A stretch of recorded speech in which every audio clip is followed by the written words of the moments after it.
Hey guys, my name is Moon and welcome back for more Umineko When They Cry. So last episode, we got a lot of different emotions throughout the scenes, right? Butler and his cousins were at the beach having fun, talking about witches, charms. Also Shannon was there, right? And afterwards, they made their way home to the guest house, but they had to stop at the rose garden because Maria was looking for the rose that she found in the beginning, right? But she couldn't find it, I mean. And then she was having a tantrum. Her mom came and it got pretty intense there, right? And yeah, they left her outside, by the way. All of them, I guess, are in the guest house now while Maria is outside. So let's continue and see what happens today. Also Kinzo. Yeah, Kinzo had a speech last time. So it looks like big things are gonna be coming. Maybe in this episode, we'll find out. But let's do this. A new sticker popped up of the TV program we were watching. The disaster report told how municipalities all over were continually sending out rain, flood, and wave warnings. Of course, the raindrops beating harshly on the window were even more convincing. すっげえ降りだな。でもこれだけ盛大だとすぐにやみそうな気もするけどな。そりゃ雨ぜ。台風の速度が遅いそうだから、下手すりゃ明日も丸一日こんな調子らしいぜ。ちょっとの天気でも船は欠航するもんだしよ。やっぱり日曜日のうちには引き上げられないか。念のため月曜日に外部とのスケジュールを入れなくて正解だったよ。ってことは月曜の学校はサボれそうだな。島生活ってのも悪くないもんだぜ。そういや、ジェシカは登校って毎日船で通ってるわけだろ。船が欠航したら学校はどうなるんだ？ Well, you got to take a boat to school every day, don't you? カメハメハ大王並みに雨が降ったらお休みで風が吹いたら遅刻してか？ King Kamehameha. 船が出なきゃ休みになるぜ。もっともそう甘くはねえけどな。I mean, they are rich, so yeah, I guess she could just commute every day in a boat, right? 大抵その代わりに自習が指示されて、後でかっちりと見られるから、そうそう気楽でもねえさ。例えば梅雨なんかの長く天気が崩れる時期だと数日間くらい登校できないこともあるんじゃねえのか？そういうこともあるぜ。でも毎日きっちり担任から電話がかかってきて、どう自習しろ、何を提出しろとすっぱく指導されるけどな。バトラ君が考えてるほど簡単にはサボれないよ。船で通う人たちのルールに従ってしっかり勉強をしているよ。むしろ登校できた方が気楽だぜ。自分の部屋じゃ気が散るし、集中もできねえしな。それでいて問題集ばっかり数日もやらされてると、かなり精神的に応えるもんがあるぜ。大学の時にはよ、寮のあるところに入ってさっさとこんな不便な島はおさらばしたいもんだぜ。へえ。じゃあよ、ちなみに行きは天気が良くても帰りは悪くて欠航ってなったらどうすんだ？学校に泊まるのか？そういうのはよくあることだぜ。だから帰島できない人用の宿泊所があってよ、そこに寝泊まりするんだよ。下手すりゃ数日間家に帰れないこともあったりするぜ。乗車率が 200% を超えるような満員電車で毎日通勤通学しなければならない人から見てみると、船の通学なんて趣があって良さそうだななんて無責任に思っちゃうけど。 I mean, that's rare. Imagine you go to school in a boat, 30 minutes a ride every day, right? Yeah, when in the morning and then when you go back home in the afternoon. I mean, that's pretty cool though if you think of it, right? Yeah. やっぱりいろいろと苦労があるんだね。But yeah, it comes to troubles of its own. よく無神経な観光客がそういうこと言ってるぜ。私は島の生活なんてもうお腹いっぱいだね。 But yeah, if they're very, very rich, why don't they just get, yeah, they rent maybe a house, like, just on the other side, right? On the other side, near the pier, for example, right? So she doesn't have to go by boat ride every single day, right? And then yeah, they could have a car there. Then she could go to school much more easier, or she could walk if the school is near. 早く高校出てこんな島とはおさらばしたいぜ。高校にだって全寮制のところとかあったろうよ。 Yeah, all dorm schools. Yeah, why? なんでわざわざ新島の学校を選んだんだよ。私は最初からそれを希望してたぜ。でもおふくろがよ、当主跡継ぎとしての修行やらマナーやらがうんぬんってうるさくてよ。I mean, but yeah, I guess though, right? Because yeah, she's, what do you call this? A Krause's heir, basically. So they wanna, what do you call this? Teach her everything, look after her much more, right? So they don't want her to go very, very far. 結局高校も地元になっちまったのさ。こんな島はごめんだぜ。 Like, she's way too important. 早く都会で生活したいよ。雨が降ろうが槍が降ろうがラフな格好でサンダルを履けば。 Like in Higurashi, right? The family is rich. The Sonozaki family is rich. Shion was studying in a far place because they don't really care about her. But Mion is there with them all the time. 5分足らずでコンビニに行けるような都会に引っ越したいぜ。もう少しの辛抱だよ。高校卒業まであとちょっとでしょ。そのちょっとも我慢できねえぜ。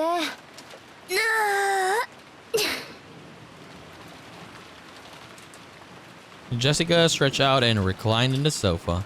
Maybe it was a bad time slot because there weren't any interesting programs on. And we had nothing to do but languidly kill time until we were called for dinner. After that episode, Maria never returned to the cousin's room after all. Aunt Rosa probably took her back to the mansion. It had to be pretty boring for Maria, all by herself while the adults had a confusing conversation. We thought we might as well head over to the mansion to see her, but weather really was awful. And since there wasn't much time until dinner, we stayed where we were. At the time, we heard the sound of a humble knock. Jessica answered. お食事の準備が整いました。 It's Kanon. お屋敷へお越しください。 It was Kanon-kun's voice. Did he go to all the trouble of coming from the mansion in this rain just to get us? Couldn't he just called us on the telephone? Well, I guess servants at work don't always get to take the most efficient route. なんとなくお腹が空いてきた頃だったしね。行こうか。George Aniki turned off the television and stood up. 俺はとっくにペコペコ。本家の晩餐は毎回凝ってるしな。それに郷田さん、子牛のステーキとか言ってなかったっけ？たまらねえぜ。親族会議の日は特に豪華になるしな。私だって楽しみだぜ。行こう行こ As we left the room, Kanon-kun bowed silently and respectfully. う。じゃあ行こうぜ。外の振りはだいぶひどいだろう。はい。お召し物を濡らさぬよう十分ご注意ください。 After seeing the three of us out, Kanon-kun peered into the empty room. マリア様はいらっしゃいませんか。一緒じゃないぜ。ローザおばさんと一緒じゃないのかよ。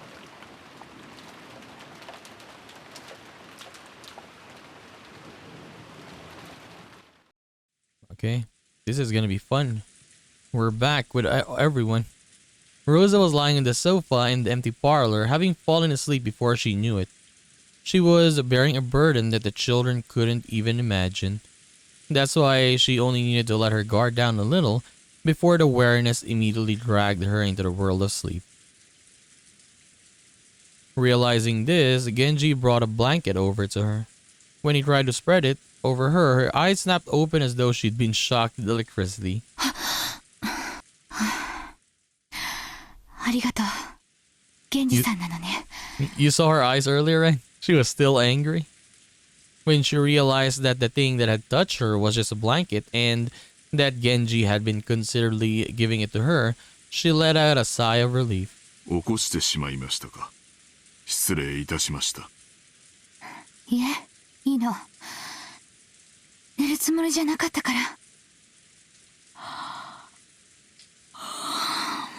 今は何時なの？ When he asked for the time, Genji checked a pocket watch that he took out of his chest pocket. 6時を少し過ぎたところです。 Rosa gave her head a little shake when she realized that not much time had actually passed, even though it felt like she'd slept for ages.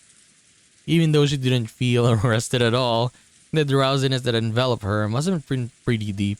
Like it's when you come home from school, right?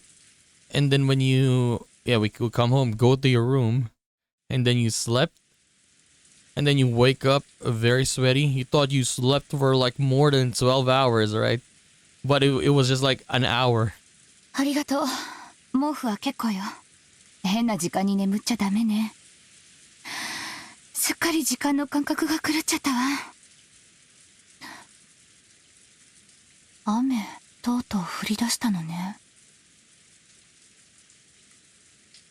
Rosa finally realized that the peaceful sound that had put her to sleep was actually the rain. 風もだいぶ出てるよね。いよいよ台風なのかしら。そのようにテレビでは申しております。遅い台風だそうで、明日いっぱいはこんな調子だそうです。そう。この素敵なバラ庭園も日中のあれが見納めだったのね。From the window, what she could see of the rose garden was completely blurred by the wind and rain. マリア。Yeah, you left your daughter outside. そうだ。マリアは？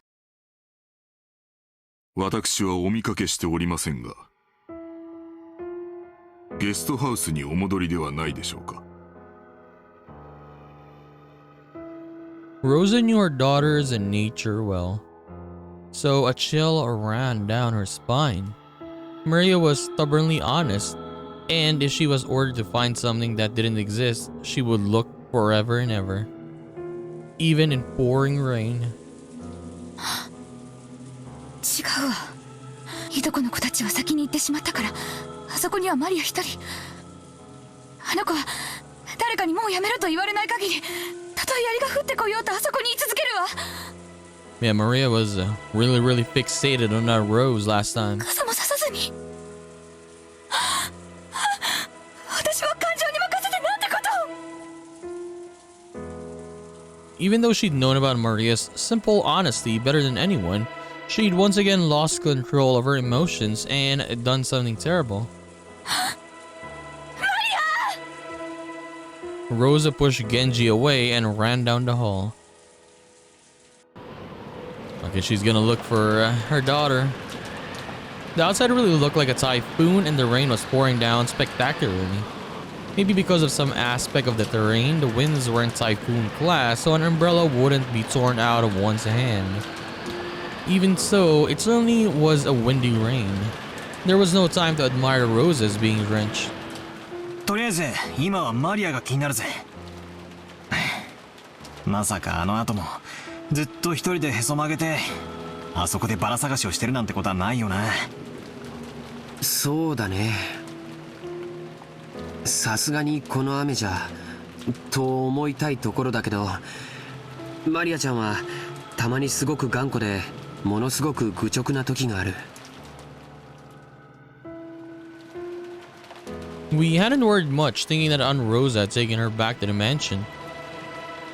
However, when Kanon-kun had come from the mansion to call us and thought Mario was here, we got a little worried. お屋敷ではお見かけしませんでしたので、てっきりこちらにおられるとばかり。ローザ様は仮眠を取られておいででしたので。ここに来る途中に見かけなかったのかよ。申し訳ございません。傘を差し急ぎ駆け抜けたもので、そこまでの注意を払いませんでした。If he had cut through the rose garden, taking the shortest line between the mansion and the guest house, then he would have just barely missed the place where Maria had been looking for her rose. And it was raining this hard too. It certainly would have been possible for Kanon-kun to fail to notice her. ここで議論するより直接確かめる方が早いさ。兄貴、ちょいとかけっこと行こうじゃねえかよ。6年成長したから僕に勝てるつもりかい？よし、決着をつけようじゃないか。行こう。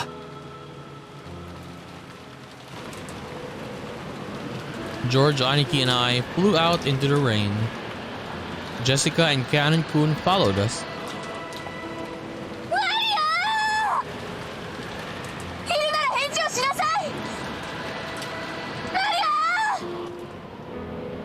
ローザおばさんだ。おばさん。 When George Aniki called back, Aunt Rosa jumped at him and grabbed onto him. マリアはどこ？ジョージ君たちと一緒じゃないの？いえ、僕たちはあの後マリアちゃんには出会ってません。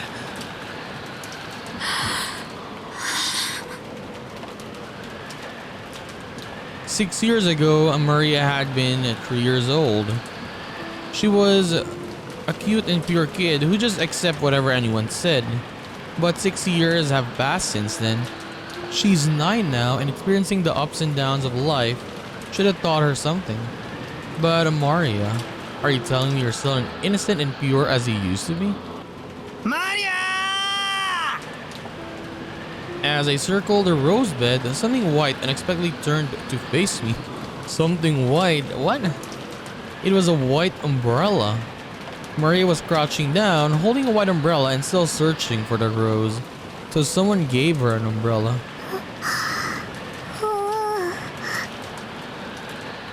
Her face, which had turned bright red from her crying her eyes out, was dirtied with water and mud. It was truly a pitiful sight.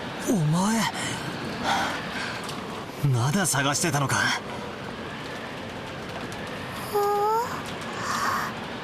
She's exhausted now. 見つからない。マリアのバラ見つからない。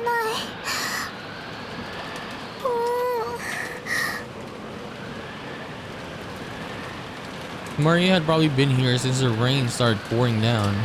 Her shoulders were freezing. She looked tired to the bone, but fortunately, since she was holding an umbrella, she wasn't completely soaked. The umbrella probably came from the handbag Maria always carried around. Thank goodness. Seriously, thank goodness. バトラ君、よかった、見つけたんだね。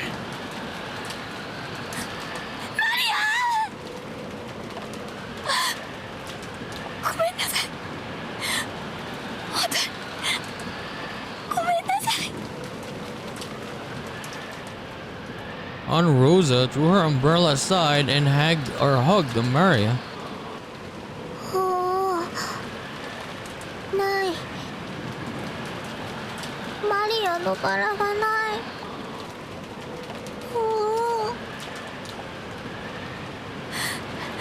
後でママも一緒に探してあげるから。ね。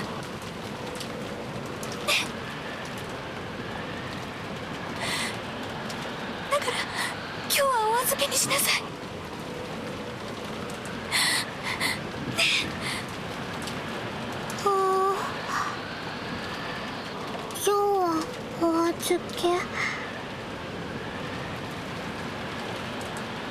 It looked like Maria wasn't able to accept it, but she no longer had enough energy left to resist. Jessica and Kanon-kun caught up with us. すぐにお屋敷でタオルの用意をさせましょう。マリア、ずっとここにいたのか。ごめんね、本当に悪いままでごめんね。ローザおばさん、とりあえずお屋敷に行きましょう。このままじゃマリアちゃん風邪をひいちゃう。そうね。マリア、行きましょう。ちゃんときれいにしないとおじいさまに怒られちゃうわよ。お腹すいた。もう食事の時間だぜ。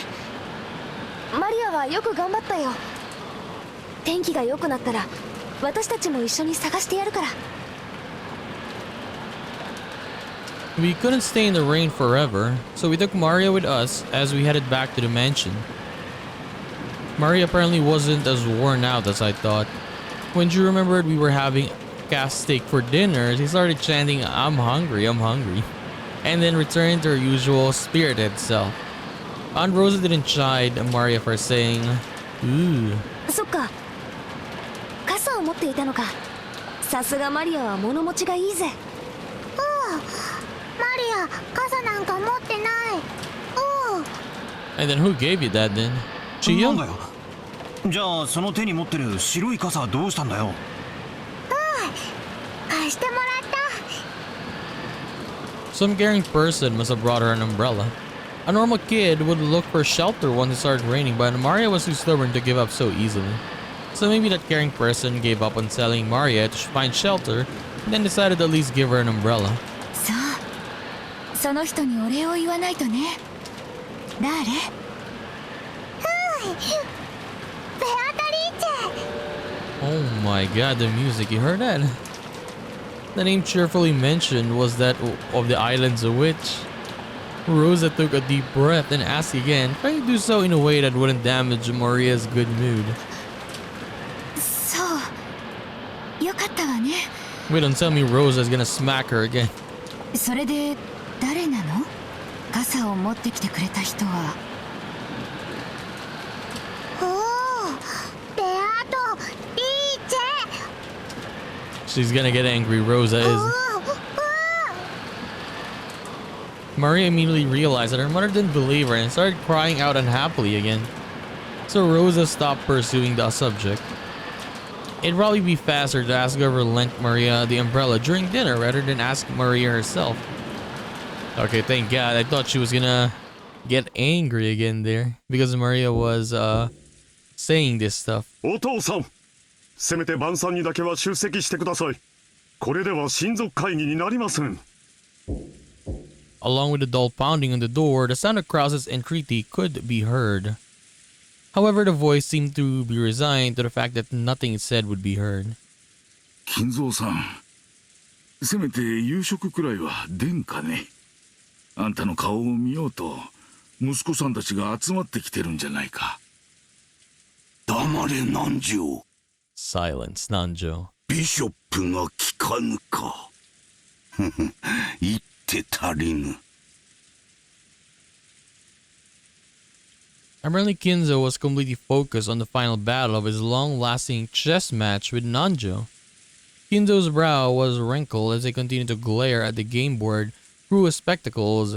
Krause's voice didn't reach his ears. 金蔵さん、私も腹が減った。下に降りて食事をせんか。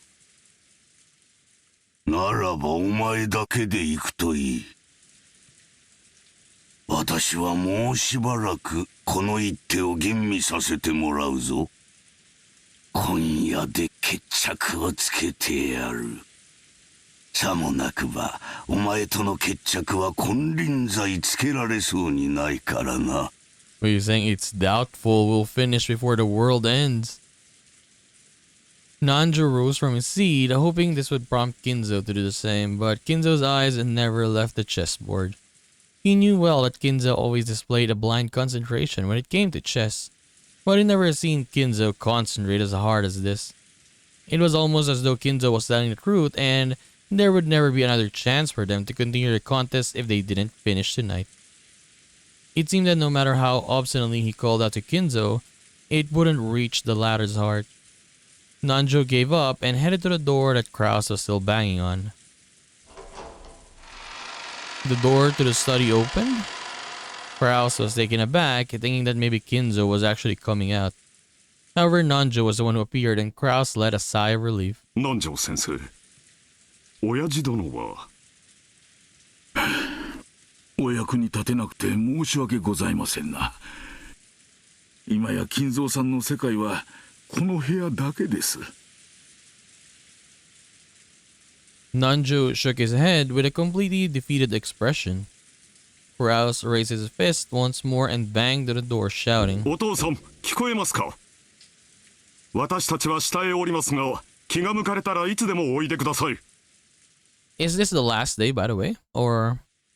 No, I mean last day, like before they leave, or maybe they still have a couple days more, because they're only here for the weekend, right? 息子兄弟一同、ずっとお待ちしておりますよ。 His voice was very loud and he was making a racket pounding on the door. There was no way it wouldn't reach Kinzo's ears. Well, it certainly was reaching him. But he ignored it anyway. However, unlike the time he had been called down for lunch, he didn't fly into a rage. But yeah, honestly though, I want Kinzo to have a conversation with his family. Yeah, we haven't seen that. He's always here on his room. He's talked to all the different servants, right? But his family, he doesn't even reply to, I guess. Like even now. By now, Kinzo was calm at heart, almost as though he had taken on a philosophical view and turned himself over to fate. 晩餐にも息子たちの顔にも興味はない。私がここを出るのはベアトリーチがよみがえる時か、私が鍵の生贄に選ばれた時だけだ。 See? The faces of neither dinner nor the face of my children interest me. He doesn't care for them. He just wants to see Beatrice. もう悪魔のルーレットは回っている。今さら晩餐に何の意味があろう。 As though the painfully loud banging on the door completely failed to enter his hearing. Kinzo suddenly thought about his next chess move, still in his philosophical state.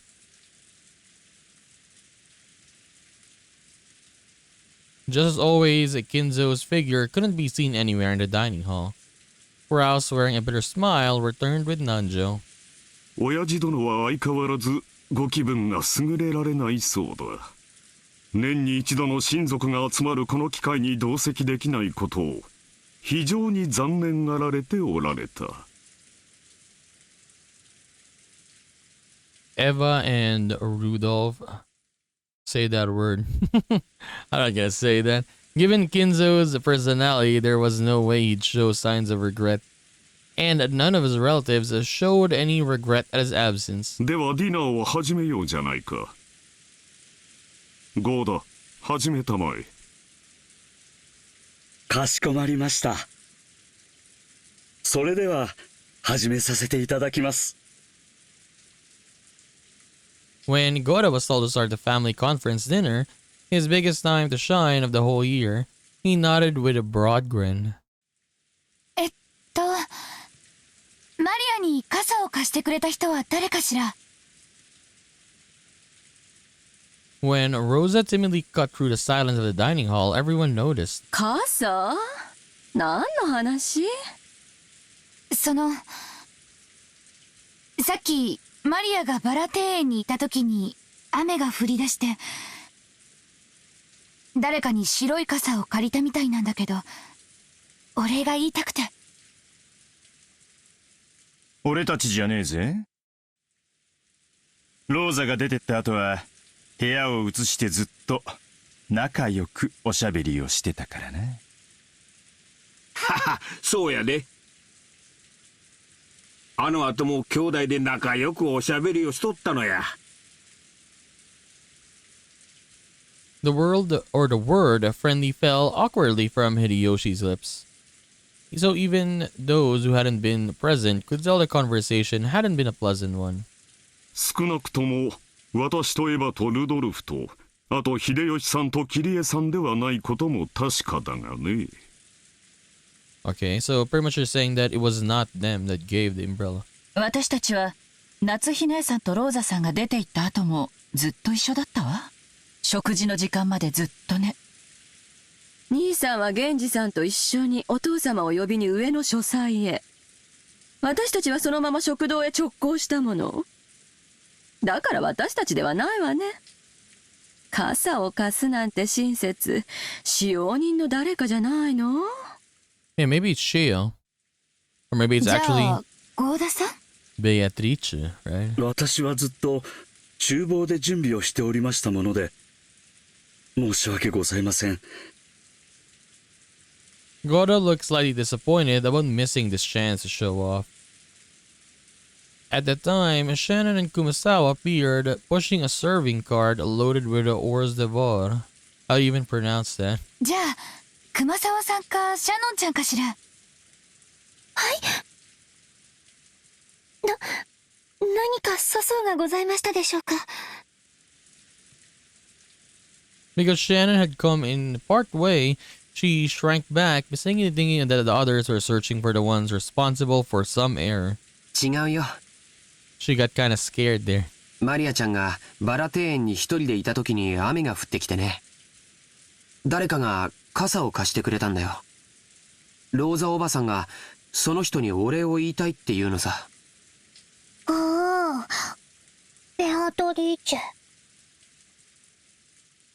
Maria, her mouth a thin line, said the witch's name in a small voice. Aunt Rosa explained the situation one more time. As she did, Kumasawa-san cackled.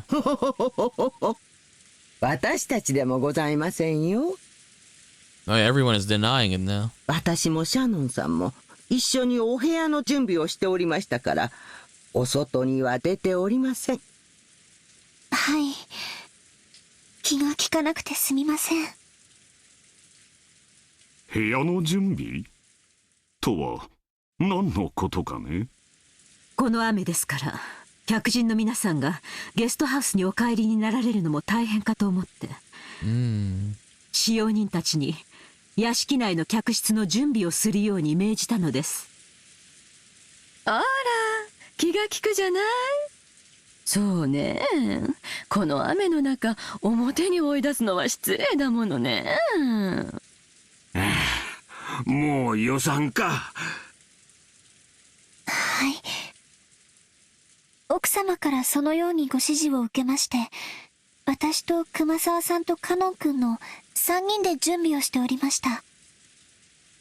そして、ご夕食の時間になり、源氏様からゲストハウスのお子様方をお呼びするようご指示をいただいたため、カノン君が言ってくれたのです。ええ。ですから、カノンさんがゲストハウスに行かれるときに、マリアさんを見つけて、傘をお渡ししたのではありませんか？ほー。違う。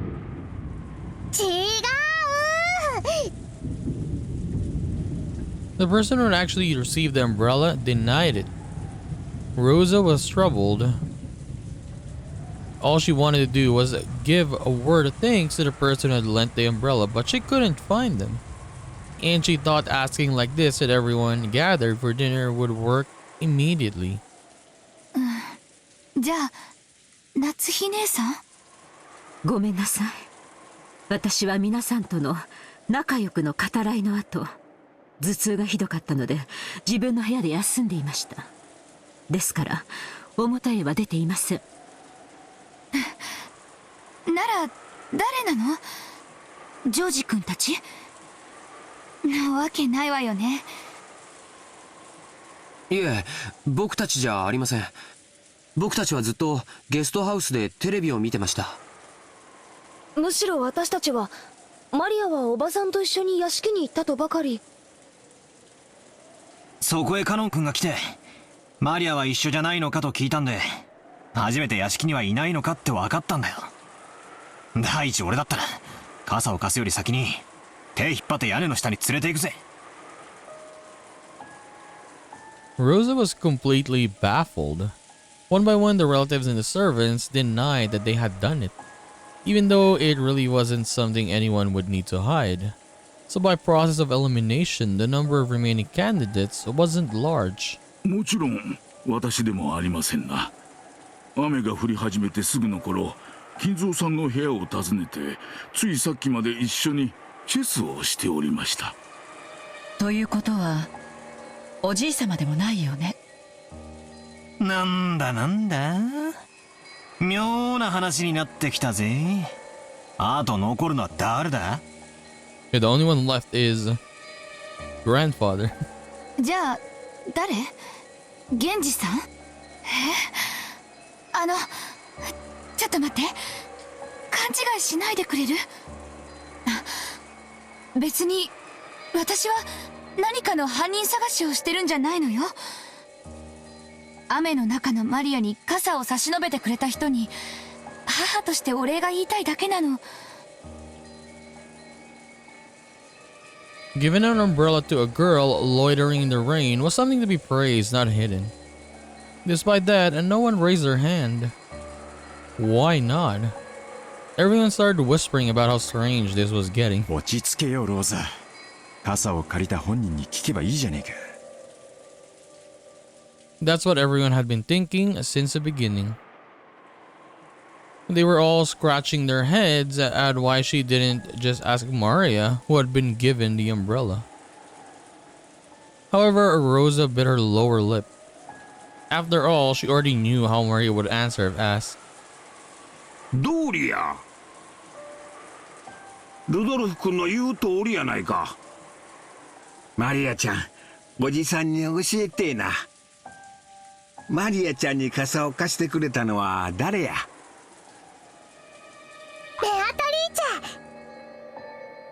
The dining hall was wrapped in silence for an instant, but it was soon interrupted by a burst of laughter. なるほど。森の魔女ベアトリーチェが不憫に思って傘を貸してくれたか。いい話じゃないかね。ローザ、そういうことだ。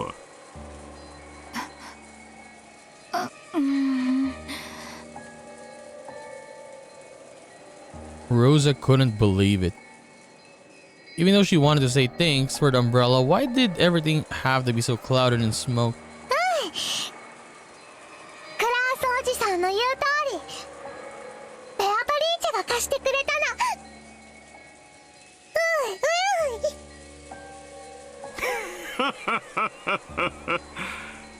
それはよかった。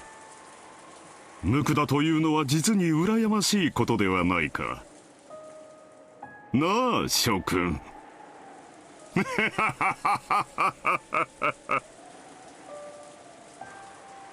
Kraus was laughing with a face that was clearly mocking. But Maria was overjoyed, apparently convinced that her claim was being believed. 一体どうなってんだ？まさか本当に魔女が現れて傘を貸したってのかよ。 Jessica asked me in a small voice that wouldn't carry over to Maria, who was sitting across from me. マリアって冗談が言えるタイプだっけ？ If it heard that kind of story pop out of my old bastard's mouth, we would have just taken it as another joke. However, it was hard to explain when Maria said it that this was getting pretty unnerving. いや、昔から愚直なぐらい正直で真面目だよ。普通なら聞いただけで嘘とわかるような冗談すら鵜呑みにするタイプだぜ。マリアから冗談を言い出すなんて聞いたこともない。 True. Aunt Rosa probably knew that better than anyone. It appeared that because of this weird situation, she had no idea what was going on anymore. じゃあ、マリアがベアトリーチェに傘を借りたと言ったなら、それは間違いなくベアトリーチェなのか？マリアに関してだけは何かの比喩とか冗談とかそういうことは考えられねえぜ。額面通りの意味だと思うべきだろうよ。じゃあなんだよ。源氏さんあたりがあの肖像画のごついドレスを着てマリアに傘を持って行ってやったっていうのか？ Okay, I'm imagining Genji on Beatrice's elegant dress. Okay. そんなことは知らねえぜ。 Dude, I mean, you could argue that maybe someone did that, right? Yeah. Wearing the dress of Beatrice. 私が聞きたいくらいさ。 Jessica shrugged, jokingly, but her expression didn't completely match her attitude. Who would look like Beatrice, though? For example, who would look like Beatrice in the characters? So, we got Natsuki here. Different hair color. Ava? Ava has a pretty same hair color as Beatrice, right? Maybe. Kyrie. No. Maybe they could wear a wig. But yeah, maybe someone pretended to be Beatrice. Rosa herself. Shannon. Or maybe she just actually saw Beatrice, right? Once the food were set out and Goda showed off his vast store of knowledge, the meal began. A couple of casual chats broke out here and there, but they seemed somehow distant, and the meal ended up being so quiet that you couldn't ignore the sound of the rain sneaking into the dining hall.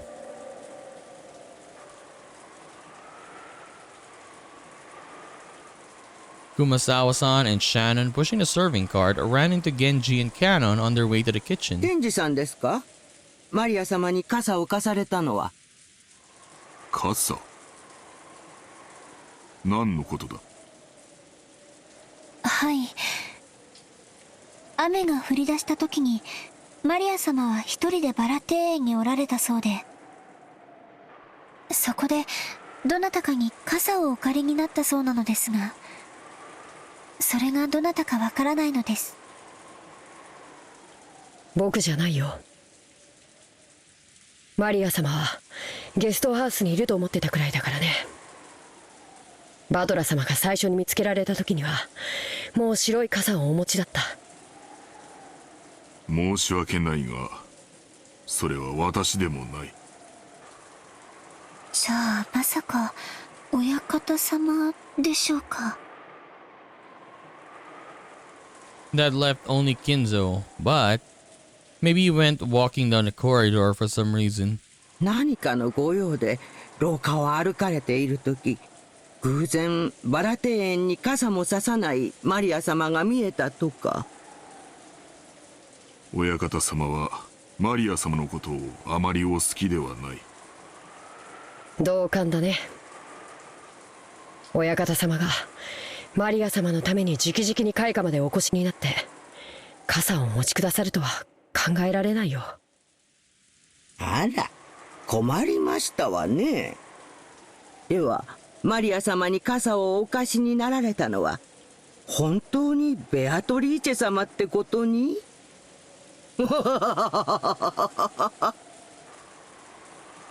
Kumasawa-san laughed just like their relatives in the dining hall who had laughed it off. She couldn't think of any other way to break through the smoke veiling the current situation. Just then, the crisp sound of hands clapping twice rang through the hallway. They all turned around at once to see Goda coming out of the dining hall. さあさあ皆さん、ディナーは配膳のタイミングも大事です。すぐにスープの配膳に取り掛かってください。源氏さん、彼女らは大切なお仕事中ですのでお引き止めになられないでください。Kanon glared at Goda for being rude to Genji, a person Kanon respected. Genji, realizing this, patted Kanon once on the shoulder as a warning.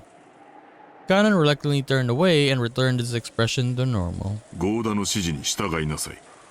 今は晩餐の配膳を急ぐように。ほらほら、時間がありません。タラタラしない。急ぎますよ。Goda grabbed the serving cart from Shannon and silly pushed it towards the kitchen. では私どもも厨房に戻らせていただきます。ゴーダさんも気の短い方ですからね。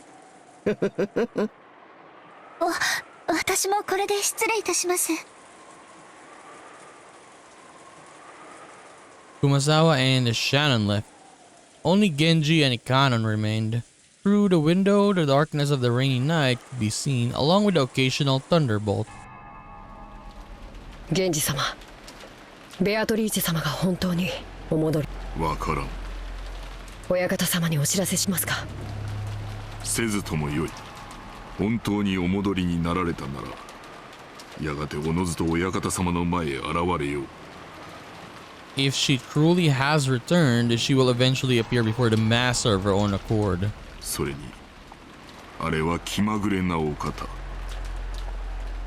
親方様にご報告申し上げたところで、お姿を現されないことには何の意味もない。親方様の儀式はすでに始まっているということでしょうか。おそらく。だがそれは我ら家具には何の関わりもないこと。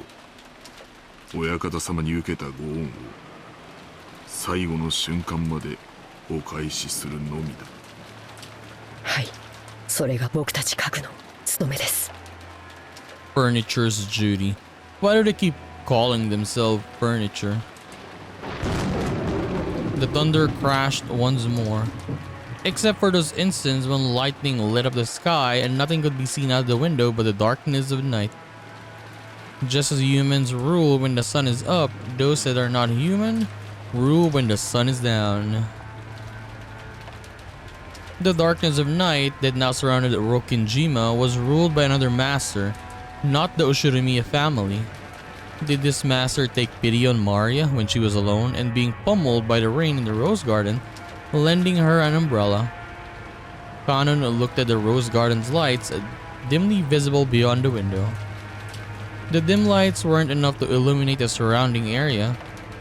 Looking at those lights felt like making eye contact with the witch, and Kanon forced himself to avert his gaze. If he didn't, it felt like his eyes would be absorbed by that light.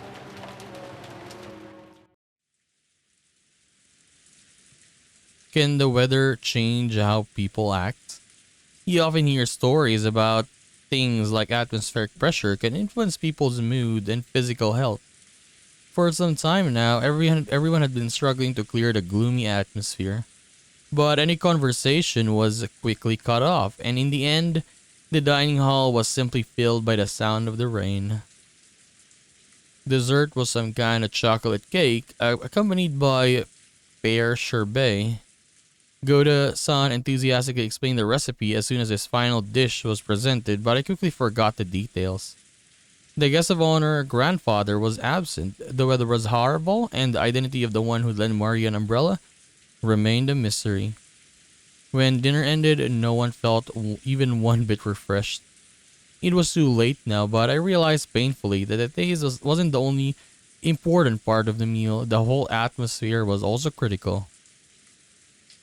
Goda-san, the supposed conductor of his musical piece called Dinner, did his best to enliven the place, dropping little jokes left and right, but apparently not one of them succeeded.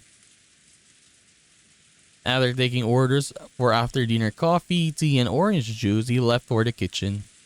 As soon as he disappeared, Uncle Kraus spoke. やれやれ。せっかくゴーダが腕を振るってくれた晩餐も、こうも沈み込んでしまっては実に味気ないというものだ。まったくね。今日は何を食べても美味しく感じられない、そういう気分よ。ほう。どうしてそういう気分なのか聞きたいね。心が晴れ晴れできるよう、兄として後で協力す。Aunt Eva grimaced slightly. I'd already heard she wasn't on good terms with Uncle Kraus, but it was pretty clear now. When I looked around, I noticed that my father and Aunt Rosa were also grimacing. Apparently there was something besides the weather troubling all of them. エヴァおばさんもうちの親父もずいぶん機嫌が悪そうっすね。そう？私はそうは思いませんよ。I asked Aunt Natsu, who was sitting on my right, but she seemed to be in a bad mood as well. She snapped back as if to say she was absolutely not interested. まあちょいと大人な話で込み入ってな。バトラ君たち子供は気にせんでええ話や。はははは。なあ夏日さん、キリエさん。Uncle Hideyoshi laughed as he spoke, but without his usual brightness. So I could vaguely imagine just how complicated their adult conversation had become. On top of that, even Aunt Natsui and Kirei-san, the people he had directed his comment to, ignored him as though they hadn't heard a thing.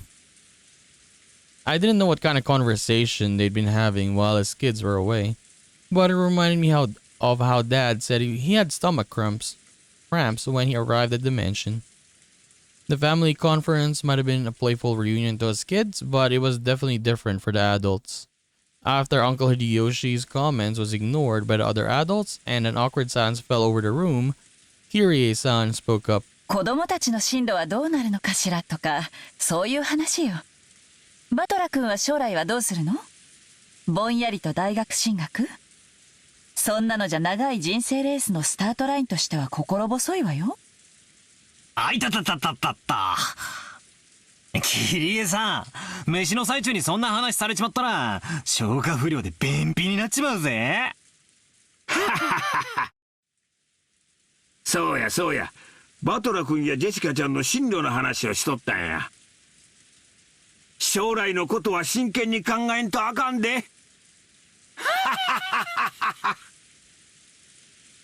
Hideyoshi's hardly agreed as if they really had been talking about that, but that was probably wrong. Kirie-san had been obviously trying to change the subject. However, if Kirie-san had determined that this was the best course of action for now, then she was probably right. Taking this into account, I cast aside my suspicions as the cause behind Aunt Ava and Dad's bad moods. At long last, a serving cart returned, filled with coffee and tea. Kumasawa-san and Shannon-chan served it to everyone. Gora-san then explained that this concluded tonight's meal. If only the mood had been a bit more cheery, it might have been the best dinner in my life. It was a shame that this best of dinners couldn't have been had under the best conditions. ジョージお兄ちゃん、これでご飯は終わり？うん。これでおしまいだよ。はしてないわよ。お席について落ち着いてジュースを飲みなさい。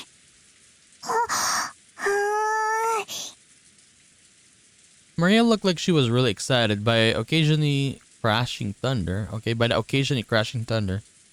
So maybe she wanted to quickly finish eating and run over to the window. She had been fidgeting for a while, waiting for the meal to end. Some people are afraid of thunder, while others find it interesting, and Maria was apparently one of the latter sort.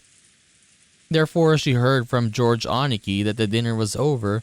A huge smile broke across her face. She then rose from her seat, took out her handbag, which she'd set under her seat, never having left it even while she was eating, and began fishing around inside of it. No one seemed particularly concerned by this behavior. なんだい？それは。どこから持ってきたの？ George was the first to notice it. As he spoke, a butler noticed it too. Ooh. A letter. Yeah, with the, what do you call this again? The crest. The Oshinomiya crest. They said that Maria was now holding a beautiful Western-style envelope. On the front of the envelope, the Oshinomiya family crest, the one-winged eagle was done in gold leaf. Furthermore, the fact that it was sealed with a dark red wax made it clear that this wasn't something Maria could have brought as a prank. マリアちゃん、それは何？ It seemed that Natsu had also noticed the strangeness of the envelope Maria was holding. Her voice sounded too serious for someone admonishing a small child, so the relatives around us finally noticed too. どうしたよ、夏日姉さん。 Everyone is gonna be like, what is that? それ、何？あなた、それをどこで拾ったの？その封筒は金蔵さんの。 When Nanjo muttered that, even the kids could understand why everyone seemed to be frozen solid. The envelope that Maria held was one of the Oshirimiya family head's custom-made envelopes for private use. Okay. In other words, it could only mean one thing, that it came from Kinzo. This envelope contained a message from Kinzo. ほう、どうしてそんな封筒がここにあるんだね。こいつは面白いもんが飛び出してくるぜ。ちょいとわしに見せてみ。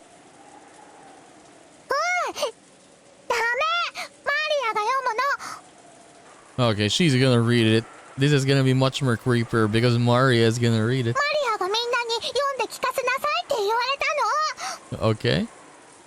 Uncle Hideyoshi tried to snatch the envelope out from Maria's hands, but she protected it as though hugging it and didn't let go. 秀吉兄さん、子供相手に力ずくなんていけませんよ。マリアちゃん、その封筒はどうしたの？傘を貸してくれた時にベアトリーチェにもらった。 Okay, very interesting. ご飯が終わったらマリアがみんなに読んで聞かせろって言われた。マリアは魔女のメッセンジャーなの。メッセンジャーこの島の魔女様は随分と洒落てるじゃねえかよ。Butler tried to joke about it, but no one laughed. それで中には何て書いてあるのかしら？ I mean, no one is laughing. No one is laughing because of the seal, right? It's legit, I guess, right? So they want to see what's inside that.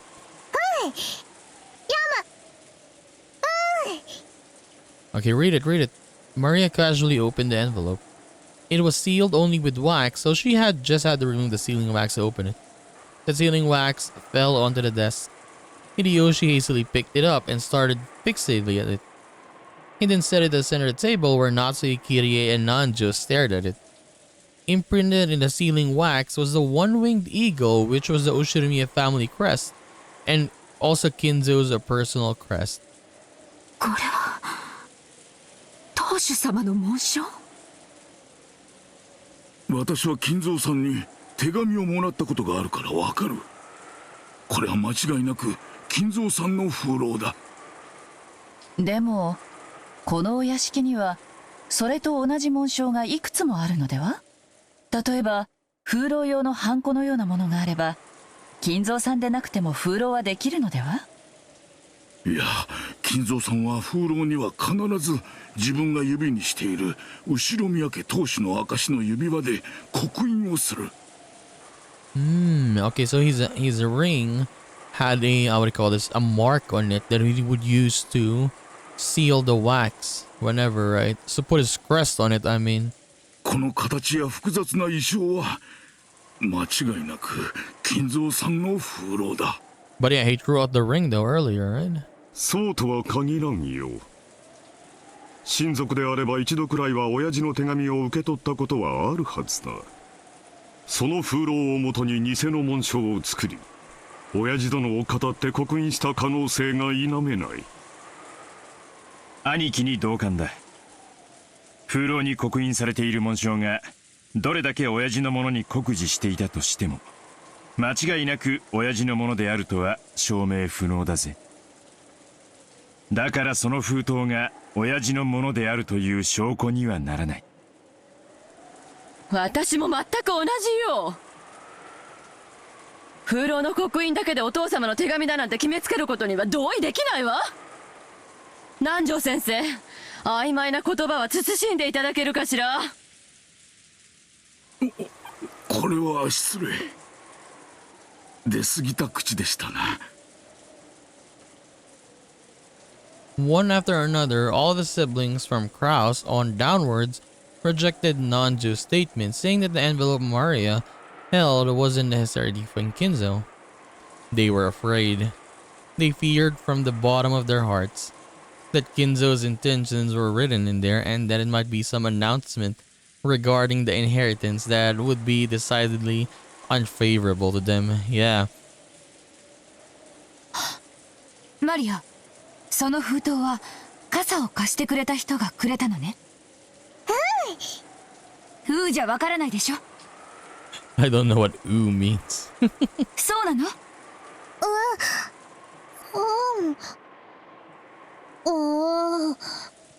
つまり魔女ベアトリーチェが傘と一緒にマリアちゃんにその封筒を。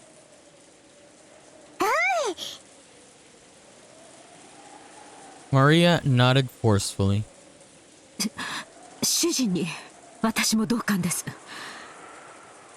得体の知れない何者かが手渡した怪文書です。読むにも値しません。せめて読むくらいいいじゃねえかよ。な。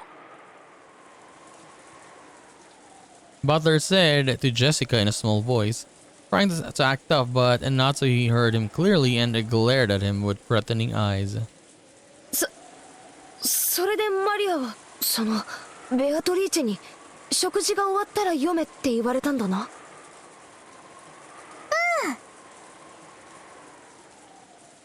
いいじゃないの皆さん。これはおじい様の封筒ではなくベアトリーチェの封筒。誰が書いたのかはともかく中身を聞いてからの判断でもいいんじゃないかしら。 True. Can we just hear it now and you guys stop babbling? そうやな。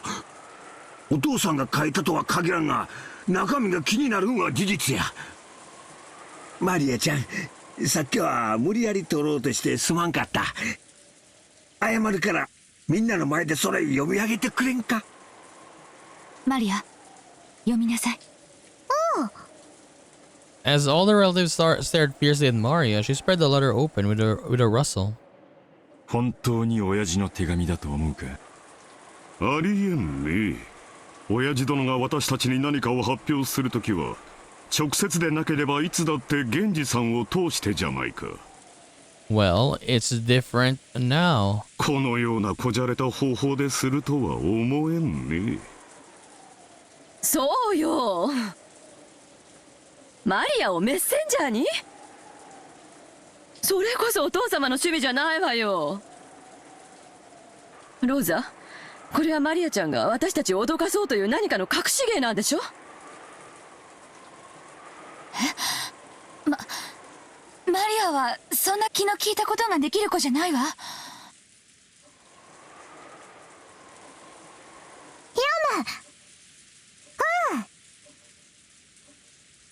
The words came out of Maria's mouth, but for some reason her voice seemed different than usual.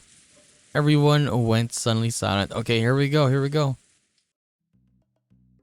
六軒島へようこそ、後宮家の皆様方。私は金蔵様にお仕えしております当家顧問錬金術師のベアトリーチェと申します。そんなアホな。黙って。長年にわたりご契約に従いお仕えしてまいりましたが、本日金蔵様よりその契約の終了を宣告されました。よって本日をもちまして当家顧問錬金術師のお役目を終了させていただきますことをどうかご了承くださいませ。くだらん。ざれ言だ。聞くに耐えません。さてここで皆様に契約の一部をご説明しなければなりません。私ベアトリーチェは金蔵様にある条件とともに莫大な黄金の貸与をいたしました。その条件とは契約終了時に黄金の全てを返還すること、そして利息として後宮家の全てを頂戴できるというものです。むちゃくちゃや。初めっからむちゃくちゃだぜ。要するにあれだろ、よくある悪魔の契約みたいなやつなんだろ。ほんで契約がおしまいってことになるから利子を回収に来たってわけだ。いいんや、長年の退職金のつもりかな。ちゃっかりした魔女だぜ。バトラ君、今は茶化さない方がいい。True. Butler made a face as if to ask, if I can make fun of this, what can I make fun of? Some of the adults' faces were pale while the others looked dazed. これだけをお聞きならば、皆様は金蔵様のことをなんと無慈悲なのかとお嘆きにもなられるでしょう。しかし金蔵様は皆様に富と名誉を残す機会を設けるため、特別な条項を追加されました。その条項が満たされた時に限り、私は黄金と利子を回収する権利を永遠に失います。特別な条項？それは何よ？特別条項。契約終了時にベアトリーチェは黄金と利子を回収する権利を持つ。ただし隠された契約の黄金を暴いた者が現れた時、ベアトリーチェはこの権利を全て永遠に放棄しなければならない。利子の回収はこれより行いますが、もし皆様のうちの誰か一人でも特別条項を満たせたなら、すでに回収した分も含めて全てお返しいたします。なお回収の手始めとしてすでに後宮本家の家督を受け継いだことを示す後宮家当主の指輪をお預かりさせていただきました。封印のろうそくにてそれをどうかご確認くださいませ。これがそうだというのか。親父が指輪を手放すなどありえん。Rao stared at the ceiling wax as if trying to burn a hole through it. Eva and Rudolph were doing the same over his shoulder.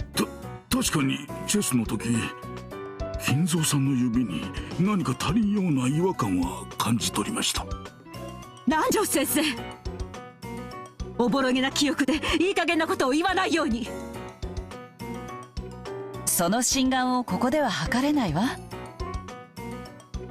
本当に指輪をお父様は確かに手渡したのか、この手紙が本当の話かどうかはお父様に直接確認すればいいだけの話じゃない。そうね。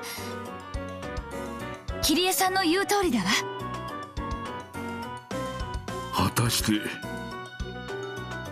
金蔵さんがそれを答えてくれますかな。あの人のお考えは時に人の世の常識では測りかねますからな。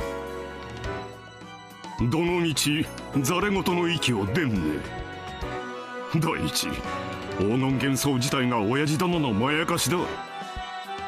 ありもしない黄金の話を始めるのはお前たちだけで十分だ。でも魔女様はおっしゃってるわよ。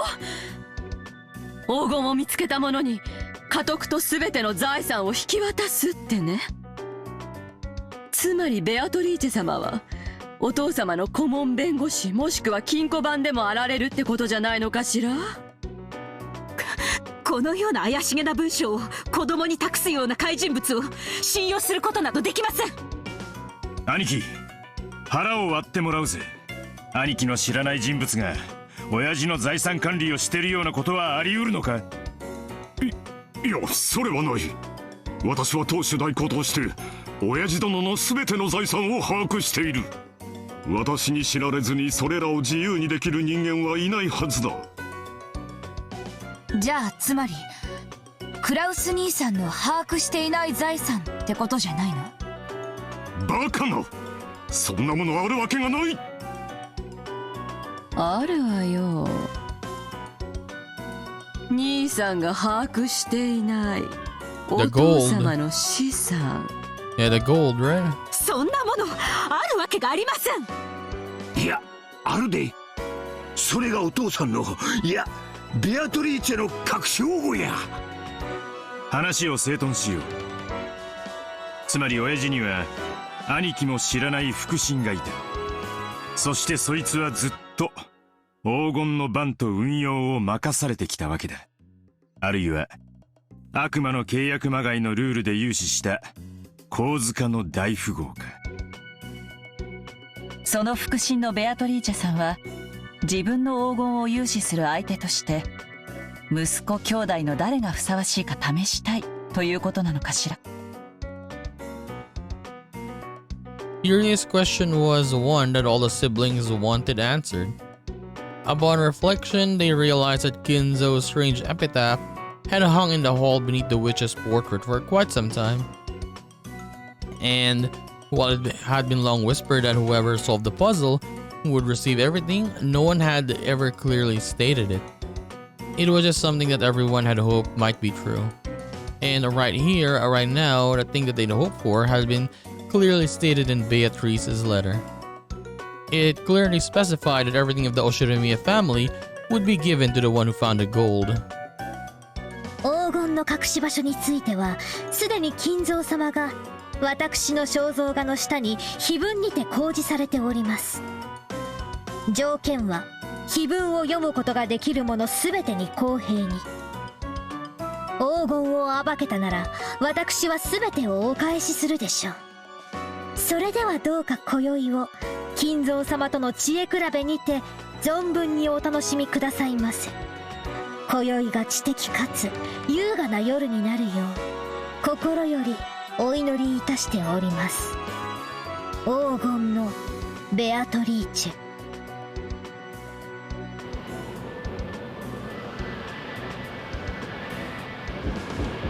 ェ。お父さん、聞こえているはずです。返事をしてください。The door to Kinzo's study was being violently and harshly beaten against over and over again like a percussion instrument. The yells coming from the other side belonged to Kraus, Rudolph, and sometimes Eva. It was the siblings that were trying to intrude upon Kinzo's study to question him about the truth behind the mysterious letter. Kinzo was eating. An elegant tablecloth was set over the desk, and the fabulous dinner that had adorned the table down in the dining hall was reproduced here. Kinzo continued his meal in silence. Shannon, taking away an empty plate, looked uncomfortably between the door being pounded on and Kinzo's face. 皆さんがお呼びですが、いかがいたしますか？捨ておけ。神と我が晩餐は沈黙を尊ぶ。黙らせますか。Both of them are here, Genji and Shannon. 必要ない。我が耳には届いておらぬ。Kinzo enjoyed his food, apparently indifferent. Genji quietly lowered his head and took a single step back. As he did, a cannon who stood in reserve like a shadow behind and to the side of Genji opened his mouth. マリア様がベアトリーチェ様より手紙を受け取られたとのことで、その真偽を確かめたいのでしょう。Hey, how does Cannon know everything? Like they're inside his room, right? But for some reason, he knows that there was a letter?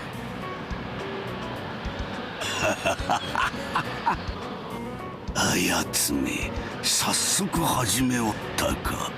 Like, is there hidden passages in this house that you can go through, like in between the walls? Then Cannon can hear them, watch them, check them. さあ、ベアトリーチェ。かけるコインに不足はあるまい。存分に今宵を楽しもうではないか。負ける気はないぞ。お前の微笑みは永遠に私のものだ。もう一度見られるなら、富も名誉も我が命すらも惜しくはない。さて、ルーレットは回り始めた。ボールはどのポケットに落ちるのか。モアールかルージュか、それとも親の総取りか。さあ始めるがいい、ベアトリーチェ。私が再びお前に奇跡の力というものを見せてやる。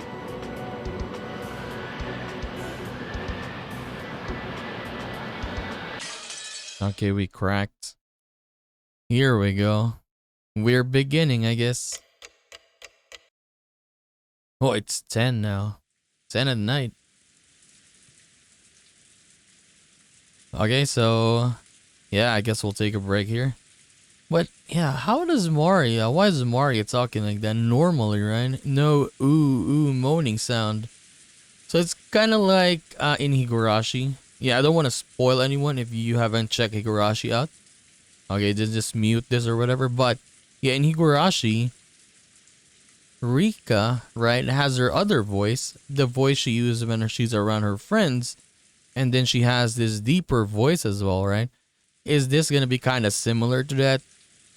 Because yeah, Maria is only little kid here, and the way she was reading that, it was like she was another person, right? Is she possessed or is she like Rika? I don't know. We will find out. But yeah, things are ramping up right now. And yeah, I'm getting very, very excited though. So I guess we're gonna be seeing the first few sacrifices soon, right? We'll see when, but it is beginning though. It is beginning. Like in the beginning, they were like, oh, what was the letter? That letter is probably not true, right? And then while Mario was reading it, the parents were like getting nervous, right? But yeah, let's just see what happens, right? So we are going to continue this and do more of Umineko When They Cry in the next one. So I'll just see you then, guys. Bye bye.